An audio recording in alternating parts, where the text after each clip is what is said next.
امام فخر الدین رازی رحمۃ اللہ تعالیٰ علیہ نے تفسیر کبیر میں لکھا ہے، ایک مرتبہ اللہ تبارک و تعالیٰ نے پیارے موسیٰ علیہ السلام سے فرمایا، یا پیارے موسیٰ علیہ السلام آپ کے سامنے جو پتھر پڑا ہوا ہے اس پر اپنا عصا مارے۔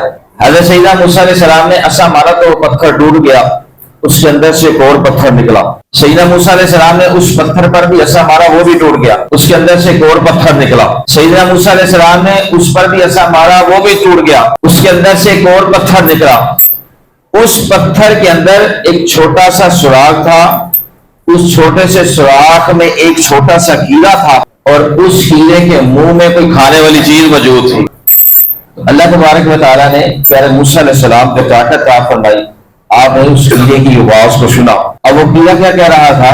وہ کیڑا منہ میں رزق لیے ہوئے کہہ رہا تھا، سبحان من یرانی ویسمع کلامی ویعرف مکانی ویذکرنی ولا ینسانی، پاک ہے جو مجھے دیکھتا ہے، میری پکار سنتا ہے، میرا پتہ بھی جانتا ہے، پاک ہے جو مجھ جیسے چھوٹے کیڑے کو بھی رزق عطا فرما رہا ہے۔